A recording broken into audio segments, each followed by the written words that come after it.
Hi friends, வாங்க நம்ம இன்றைக்கி நவம்பர் 21 கரண்ட் அஃபேர்ஸ் பார்க்கலாம் வாங்க. ஃபஸ்ட்டு என்னென்னு பார்த்தோமா, 2024 ஆண்டுக்கான இலக்கிய மாமணி விருது பெற்றவர் யார் அப்படின்னு சொல்லி கேட்டிருக்காங்க. 3 பேர் பெற்றிருக்காங்க. ஞானசுந்தரம், சோமசுந்தரம், காமராஜ். ரெண்டாவது என்னென்னு பார்த்தோமா, சிறார் அறிவியல் பூங்கா நிறுவப்பட்டது எங்கன்னு கேட்டிருக்காங்க. சென்னையில் தான்.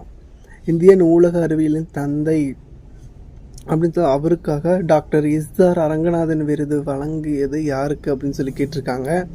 நூலகர் அவர்களுக்கு தான், சிறந்த நூலகருக்கு தான் தராங்க. நாலாவது என்னென்னு பார்த்தோம்னா, தமிழ்நாட்டில் டிஜி அறிவு திட்டத்தை தொடங்கப்பட்டது எந்த அமைப்புன்னு கேட்டிருக்காங்க. தமிழ்நாடு கவர்மெண்ட்டும் சாம்சங்கும் சேர்ந்து தான் அதை செய்கிறாங்க. அஞ்சாவது என்னென்னு பார்த்தோமா, நிதி தணிக்கைக்கான சிறப்பு மையம் எங்கு நிறுவப்பட உள்ளதுன்னு கேட்டிருக்காங்க. குருகிராம்ங்கிற இடத்துல தான், ஹரியானா பகுதியில். ஆறாவது என்னென்னு பார்த்தோமா, இந்தியாவின் முதல் கடற்கரையிலிருந்து கடற்கரைக்கு இடையிலான பார்சல் எக்ஸ்பிரஸை அறிமுகப்படுத்திய ரயில்வே எதுன்னு கேட்டிருக்காங்க. தெற்கு ரயில்வே தான். 7வது ஐநா சபையின் காலநிலை மாற்ற உச்சி மாநாடு 2026 நடத்த உள்ள நாடு எதுன்னு கேட்டிருக்காங்க. துருக்கி தான்.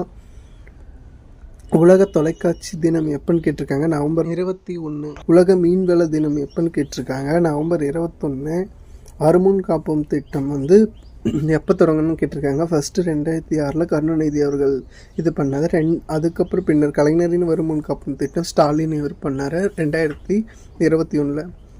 ஓகே ஃப்ரெண்ட்ஸ், இது மாதிரி வீடியோனா நம்ம சேனலை சப்ஸ்கிரைப் பண்ணிக்கோங்க, லைக் பண்ணுங்கள், ஷேர் பண்ணுங்கள், கமெண்ட் பண்ணுங்கள்.